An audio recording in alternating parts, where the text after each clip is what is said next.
Decision making and looping के अगले part में आपका स्वागत है। दोस्तों, इस लेक्चर में हम नेस्टेड इफ़ एल्स स्टेटमेंट के बारे में पढ़ेंगे। तो नेस्टेड इफ़ एल्स ये जो स्टेटमेंट है वो इफ़ स्टेटमेंट का लास्ट पार्ट है। तो चलो शुरू करते हैं कि नेस्टेड इफ़ एल्स क्या होता है, इसका एल्गोरिदम कैसे लिखते हैं, फ्लो चार्ट कैसे डिज़ाइन करें और इसका बेस्ट एग्जांपल देखते हैं। तो चलो शुरू करते हैं।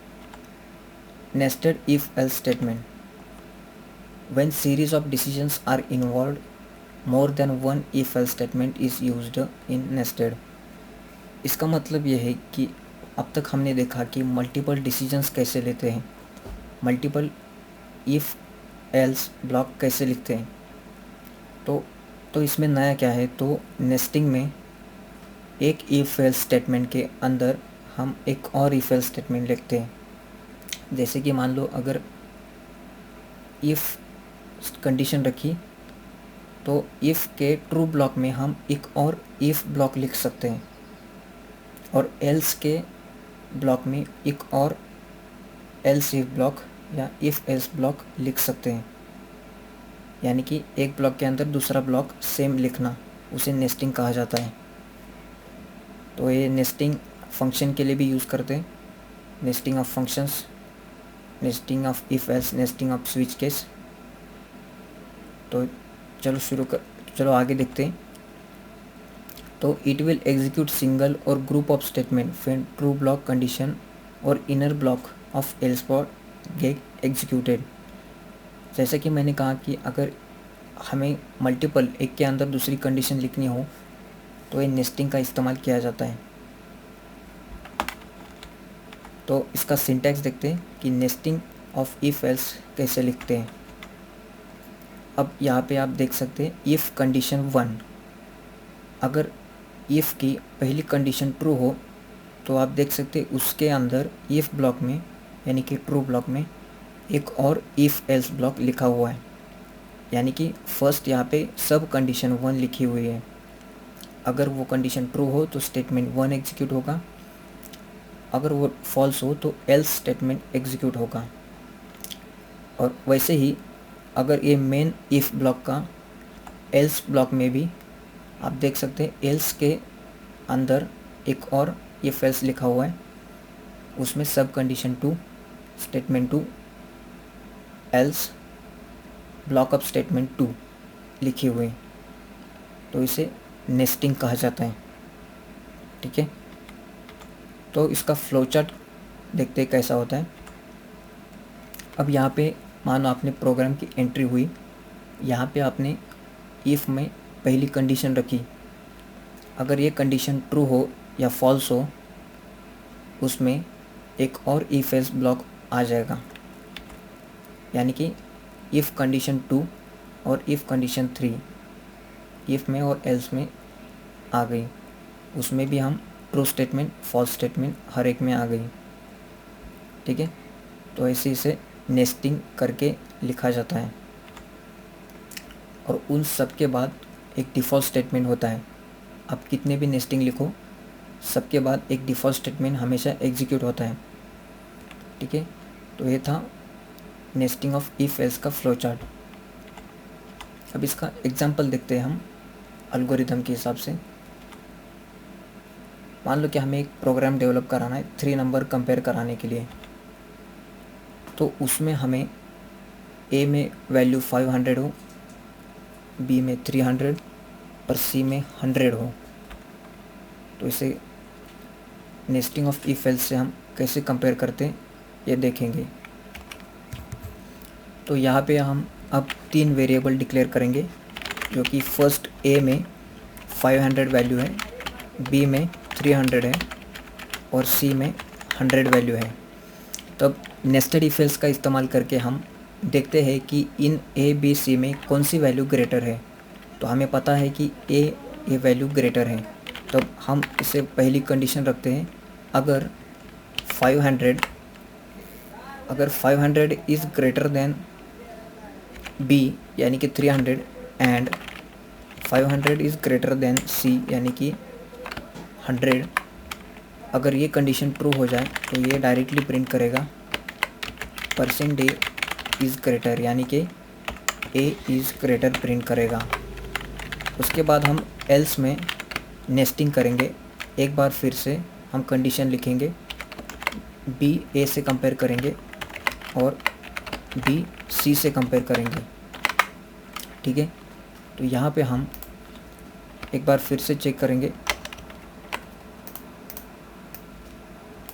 अब ये स्टेटमेंट कॉपी करके हम यहाँ पे पेस्ट करेंगे कि यहाँ पे बी इज़ ग्रेटर। तो यहाँ पे फिर से ये स्टेटमेंट पेस्ट करते और यहाँ पे सी को प्रिंट करते हैं। तो मैं एक बार फिर से आपको ये प्रोग्राम समझाता हूँ। तो पहले हमने यहाँ पे 3 वेरिएबल्स डिक्लेयर किए, जो कि ए बी सी, और उसमें 500, 300 और 100 वैल्यू रखी। पहले हमने A is greater than B और A is greater than C, यानी कि ए हमने ए बी और सी से कंपेयर किया, ठीक है। अगर ये कंडीशन ट्रू है, A is greater than B और ग्रेटर देन सी है, तो वो ए इज़ ग्रेटर दिखाएगा, ठीक है।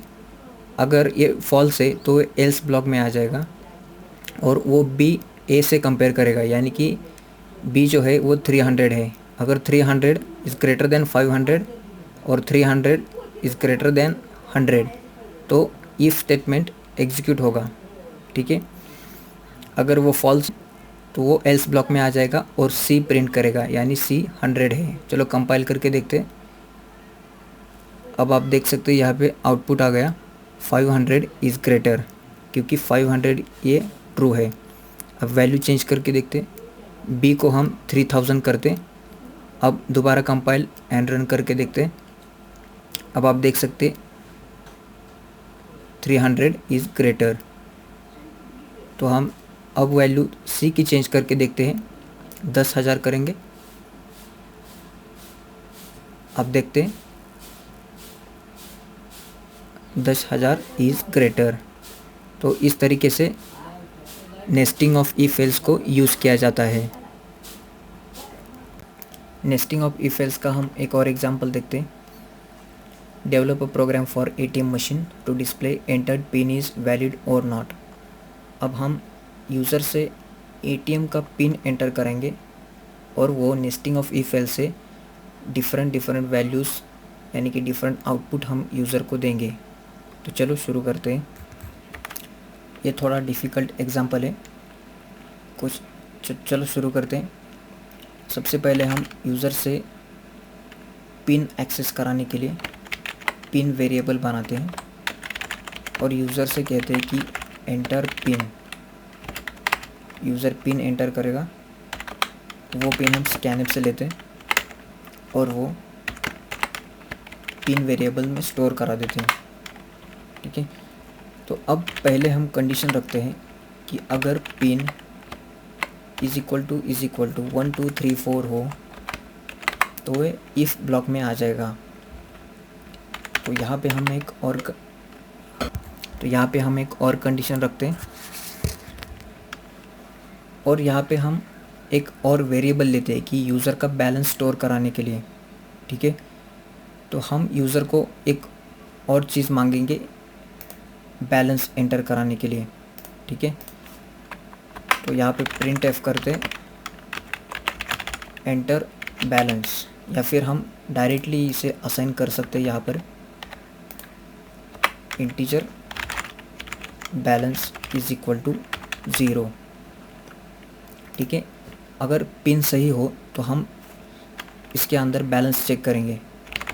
अगर बैलेंस ग्रेटर देन 0 हो तो हम प्रिंट करेंगे वेलकम यूज़र, ठीक है। तो यूज़र को ये वेलकम कहेगा।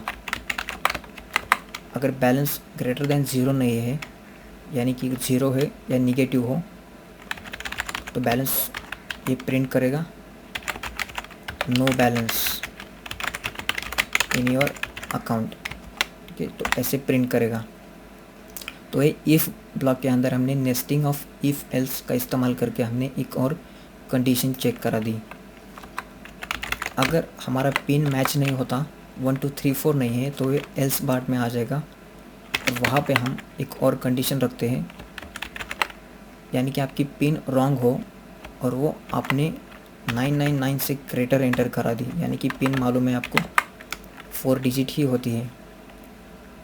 अगर वो 4 डिजिट से ज़्यादा हो यानी कि 999 से ज़्यादा हो तो ये प्रिंट करेगा कि pin is greater then 4 digits. ठीक है, तो ये ऐसे प्रिंट करेगा कब, जब यूज़र 4 डिजिट से ज़्यादा एंटर करता है। अगर यूज़र ने 4 डिजिट ही एंटर करे हो लेकिन वो 1 2 3 4 ना हो तो ये यहाँ पे प्रिंट करेगा रॉन्ग पिन एंटर्ड। ठीक है, तो ये प्रोग्राम आपको पहले समझ नहीं आएगा। अब इसे एग्जीक्यूट करके मैं एक बार फिर से आपको बता देता हूँ। तो इसे एग्जीक्यूट करें, कंपाइल एंड रन। अब मैं मेरा पिन एंटर करने जा रहा हूँ 1 2 3 4। तब अब ये प्रिंट होकर आ रहा है कि no balance in your account, क्योंकि यहाँ पे पहली कंडीशन ट्रू हो गई लेकिन इसने एक बार अंदर से बैलेंस चेक किया। अगर बैलेंस इज़ ग्रेटर देन 0 हो तो वेलकम कहेगा, हमारा बैलेंस तो 0 है तो ये वेलकम नहीं कहेगा। ठीक है, no balance in your account ऐसे प्रिंट आ गया। अगर मैं यहाँ पे 10,000 कर दूँ और इसे एक बार फिर से एग्जीक्यूट करूँ, पिन 1 2 3 4, आप देख सकते हैं वेलकम यूज़र आ रहा है।